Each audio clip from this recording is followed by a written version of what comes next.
Retrouvez Businesswoman avec MAF Pro. L'assureur des artisans, commerçants et professions libérales, c'est MAF Pro et c'est pour vous les pros. C'est la MAF.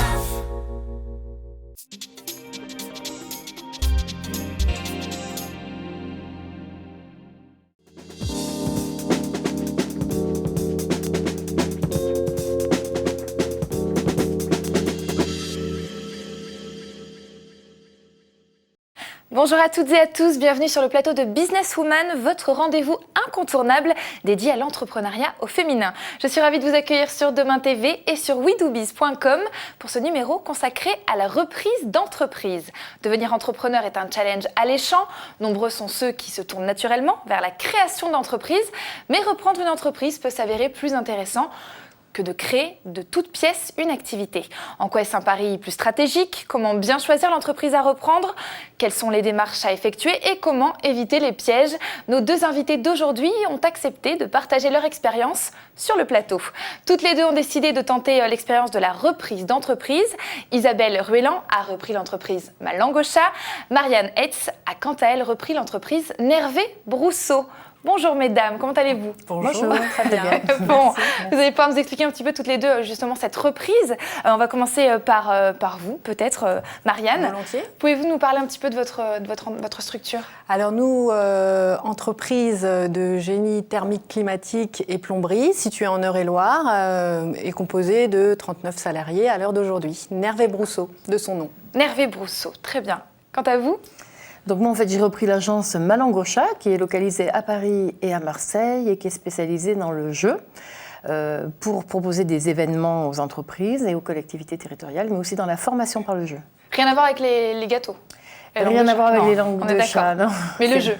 Mais le jeu, tout à fait, puisqu'il y a beaucoup d'énigmes et donc on donne notre langue au chat. Pas mal. Voilà. Et qu'est-ce qui fait justement qu'on a envie de reprendre une entreprise plutôt que d'en créer une de toutes pièces?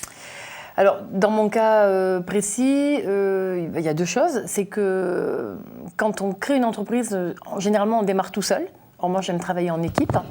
Et c'est long quand on crée une entreprise. Quand on reprend, il y a déjà une structure, il y a déjà un existant. Voilà. D'autre part, quand on a plus de 50 ans, créer une entreprise, c'est pareil, ça va être long. Et c'est un peu dommage de perdre du temps. Sachant que mes qualités, en plus, sont des qualités plutôt de développement plutôt que de création. Pour créer, il faut avoir une idée géniale. Oui.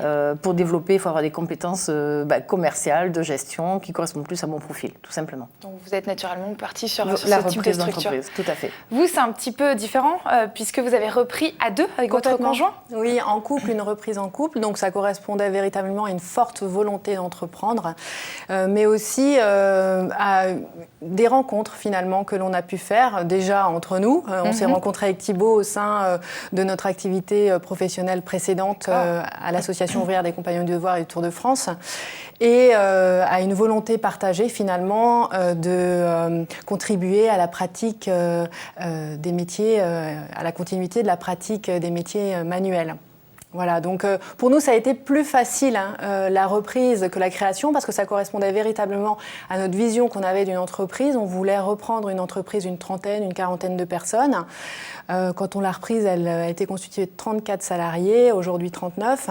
Et voilà, donc tout partait de là et de la rencontre aussi entre nous, certes, mais le cédant, avec qui on a entretenu de très très bonnes relations dans l'accompagnement et dans le suivi de la reprise, justement. Et pour vous, c'est quoi du coup les avantages de ce type de structure, de ce type de reprise? L'avantage de reprendre, c'est de pouvoir partir de quelque chose qui existe, avec ses points forts, ses points faibles.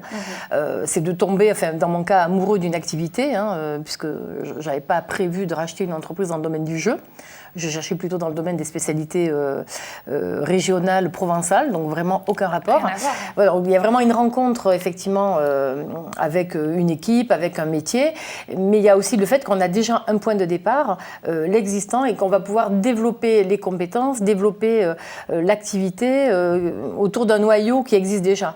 Malangocha, il y a des talents qui gravitent autour de l'entreprise, il y a un écosystème. Donc moi, mon job, c'est vraiment de développer, sachant que l'activité était en difficulté. Quand je l'ai repris, c'était une entreprise en difficulté. Donc c'était 1, de la sauver, 2, de la développer, et maintenant 3, de la consolider avec une deuxième activité de formation par le jeu. Et comment on fait pour dénicher la perle rare, la bonne entreprise? Comment vous avez fait? Alors, allez-y. On n'a pas, je pense, le même vécu. On n'a pas le même vécu, mais je vous rejoins sur le fait de dire que oui, on avait une vision peut-être de où on voulait emmener l'entreprise. Nous, on a repris l'entreprise, c'était une entreprise qui était saine, mais qui avait véritablement besoin d'être modernisée, puisqu'elle fonctionnait sous un mode artisanal et elle avait besoin de se structurer dans son organisation, dans son optimisation.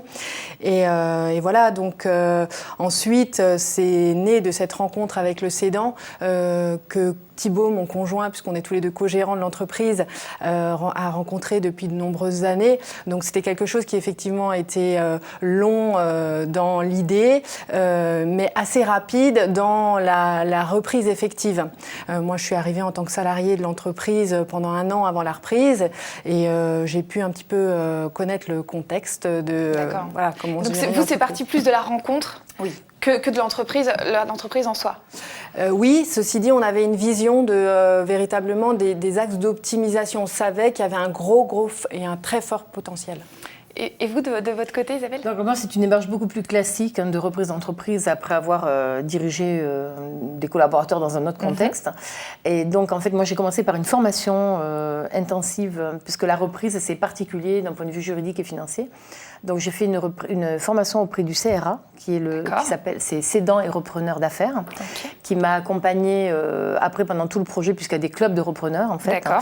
Et cette formation m'a donné les bases pour savoir comment m'y prendre. Et en fait, après, j'ai vraiment déployé une méthodologie de ciblage, de prospection, d'être dans tous les réseaux de repreneurs, d'assister à toutes les conférences, tous les débats, d'aller voir toutes les chambres de commerce, de travailler sur les fichiers, sur les bases de données, pour approcher ce qu'on appelle le marché caché, c'est-à-dire le marché des entreprises qui ne sont pas officiellement en vente. Parce que beaucoup de cédants ne vont pas dire qu'ils vendent leur entreprise. C'est un peu opaque. C'est un peu gênant pour leurs clients, c'est un peu gênant pour leurs collaborateurs. Donc il faut pouvoir les trouver. Donc il y a tout un travail qui est très bien fait aussi par les chambres de commerce pour accompagner les repreneurs, pour approcher le marché caché donc des entreprises. Donc il y a des techniques pour dénicher ce marché. Absolument, il y a des techniques, il y a aussi des spécialistes, il y a aussi des intermédiaires. C'est comme quand on veut acheter un appartement. Il y a des agences immobilières, mais là en fait il y a des intermédiaires qui vont essayer de mettre en contact les repreneurs et les cédants, sachant qu'il y a plus de repreneurs que de cédants. Donc il y a plus de personnes qui veulent reprendre une entreprise que d'entreprises à reprendre. Donc il y a aussi une compétition entre les repreneurs. Ah oui, donc il y a une compétition, donc il y a des difficultés finalement. Il y a des difficultés pour trouver une entreprise. Donc il y a beaucoup de gens qui abandonnent parce que le temps passe. La plupart du temps, le repreneur a quitté un emploi salarié et donc il est accompagné par Pôle emploi. Donc il y a quand même une date limite, on va dire. Donc il y a des contraintes de temps, des contraintes financières. Et beaucoup de repreneurs s'arrêtent faute d'avoir trouvé une entreprise à reprendre. D'accord. Donc des difficultés sur ça, sur l'investissement, mais aussi je voulais savoir sur le financement, parce que c'est vrai que pour reprendre une entreprise, il faut quand même un financement. Comment ça fonctionne? Est-ce que c'est compliqué? Alors ça peut l'être dans une certaine mesure, il faut absolument qu'on ait un dossier de reprise bien valorisé, et pour ça l'accompagnement est primordial, l'accompagnement à la reprise. C'est la clé. Voilà, c'est effectivement la clé. Nous, on a notre vision du métier, mais il y a les experts de l'accompagnement, que ce soit au niveau juridique, fiscal, social. Voilà, ils sont là pour nous aider à monter ce dossier et d'aller voir ensuite les partenaires financiers qui après deviennent véritablement de vrais partenaires au moment de la vie de l'entreprise.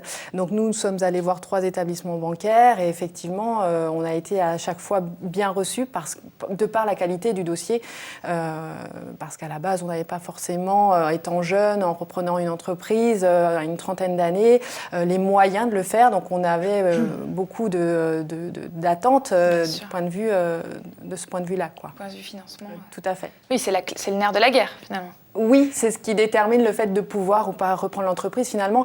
Et puis aussi le fait de la très bonne relation avec le cédant qui nous a permis d'établir un crédit vendeur, donc qui a participé finalement financièrement quelque part à la reprise de l'entreprise et qu'on a remercié de cela justement chaleureusement, avec qui on a gardé encore des relations par la suite. C'est sympa. Est-ce que pour vous, vous pensez que c'est plus difficile de reprendre une entreprise qui n'est pas dans notre secteur d'activité, dans notre domaine, dans un domaine qu'on connaît ? Alors, moi, je ne crois pas, puisque dans mon cas, c'est typiquement ça. Je suis passée d'une SS2I au jeu et à l'événementiel, donc ça n'a pas beaucoup de rapport. Par contre, ce qui est primordial, c'est de trouver une entreprise qui a besoin des compétences que l'on a. C'est-à-dire qu'il faut racheter une entreprise. Dans le cas de Malangocha, ils avaient besoin de quelqu'un pour gérer et pour développer commercialement. Pas pour mettre au point les jeux, parce que par exemple là, je n'ai aucune compétence. Par contre, en tant que dirigeant d'entreprise au préalable, j'avais déjà prouvé mes capacités et à gérer et à développer commercialement. Donc pour moi, le nerf de la guerre, c'est trouver une entreprise qui correspond parfaitement aux atouts que l'on a et qui a besoin de ces atouts-là en fait. Pas forcément dans le secteur, mais en tout cas qui a besoin non, pas forcément dans le secteur, mais il faut que... Moi j'étais dans le B2B, je suis restée dans le B2B, j'étais dans la prestation de service, je suis restée dans la prestation de service. Sûr. Ouais. Et c'est vrai que quand je cherchais, par exemple, dans les spécialités régionales provençales, je me suis heurtée à des choses évidentes, du type, quand on a une entreprise qui fabrique de la tapenade, il faut pouvoir acheter des olives sur pied. Dans les oliviers. Non, ça je ne sais pas faire, je ne saurais jamais faire. Donc en fait, on voit bien qu'il y a quand même... Ça permet de réajuster il y a quand même des métiers où il ne faut pas aller, forcément. Et moi, je partage le point de vue, parce qu'effectivement, même si nous, on a repris une entreprise dans le domaine de compétences de Thibaut, qui est lui-même plombier et qui a la vision du métier et tout partait de là, je reste persuadée qu'effectivement, c'est les compétences que l'on trouve en interne de l'entreprise qui peuvent être valorisées et qu'on peut développer en recrutant en externe, en développant l'entreprise sur différents niveaux, qui permettent après d'exploiter l'entreprise à sa juste valeur. Et vous, en plus, justement, d'après ce que j'ai compris, vous avez commencé en tant que salarié dans l'entreprise pour un petit peu voir comment ça se passait, aller de l'intérieur. Parce que ce qu'il faut dire aussi, c'est que quand on reprend une entreprise, on la reprend en l'état et on reprend surtout tous les contrats de travail qui continuent. Comment se passe la transition ? Oui, c'est ça. Comment se passe la transition entre l'ancienne structure en gardant les mêmes salariés ? Alors, pour ma part, notre reprise a été très bien accueillie et on avait pu faire un audit des compétences présentes dans l'entreprise, donc tout s'est très bien passé parce qu'on n'avait pas grand-chose à redire finalement. Après, effectivement, il peut y avoir des freins au changement et ça peut être compliqué en termes d'un point de vue managérial. À ce compte-là, c'est la vision de notre projet qu'il est important de communiquer à l'ensemble des salariés et à ce moment-là, soit ils adhèrent, soit il faut trouver des arrangements et ça peut être de ce point de vue un petit peu compliqué. Mais on n'a pas eu d'écueil à ce niveau-là. On y avait pensé, on s'était préparé à ça, mais ça se passe bien. Oui, ça s'était Donc bien l'humain, c'est vraiment la base de tout. La dimension humaine, c'est ce qui est primordial à mon sens.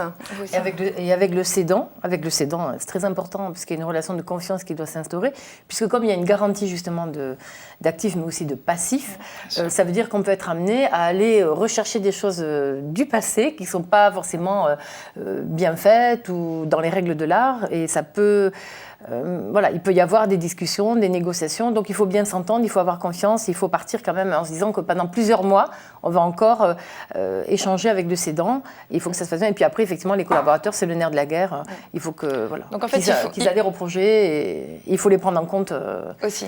Donc en fait, il faut oser, si je vous écoute bien, c'est oser franchir le pas et surtout garder l'humain au cœur de tout ça. Là, au bout de ça fait combien de temps là, que vous avez repris chacune de vos activités ? Nous, on termine le 4e exercice. 4e exercice déjà ? Et donc moi, ça fait 2 ans, pile poil, Et le bilan, si vous deviez faire un bilan de cette expérience ? Nous, on a eu une forme de reconnaissance de l'extérieur, puisqu'on a parlé tout à l'heure de l'association CRA, et on ne connaissait pas au moment où on a repris l'entreprise, mais notre partenaire bancaire nous a incité à candidater, et on a été récompensé lors des derniers trophées de la reprise, donc on ne s'y attendait pas trop, et c'était une forme de reconnaissance que oui, on a fait les bons choix, et je crois que globalement, nos salariés sont épanouis de travailler chez Nervé Brousseau, et ils sont aussi contents que nous de venir travailler le matin, et on a tout fait puisqu'on a vraiment essayé de fédérer toute l'équipe autour de notre projet. On a mis en place un dialogue avec les salariés, des contrats d'intéressement, enfin, ce qu'il fallait pour que ça aille bien. Donc un bilan positif pour toutes les deux ? Oui, tout à fait. Moi, c'est une entreprise qui était en difficulté, donc qui a été redressée, là, qui est en développement, donc qui est rentable. On crée une deuxième activité cette année. On a aussi moi, j'ai été récompensée pour la reprise remarquable par une femme, ce qui semble être rare. Bravo. Donc voilà, tout va bien. Et oui, je repartirai tout à fait sur le projet, oui, bien sûr. Le mot de la fin, c'est que vous avez vous avez raison de le faire et que si c'était à refaire, vous le referiez. Ah oui, absolument. Eh bien, c'est super. Je crois que le message est passé. Merci à vous d'avoir assisté à cette émission.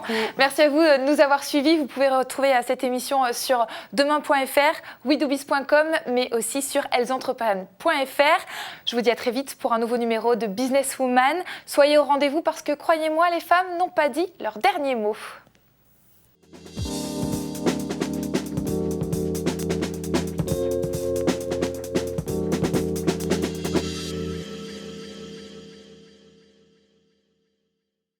Business Woman vous a été présenté par MAF Pro. L'assureur des professionnels et de la santé collective, c'est MAF Pro et c'est pour vous les pros. C'est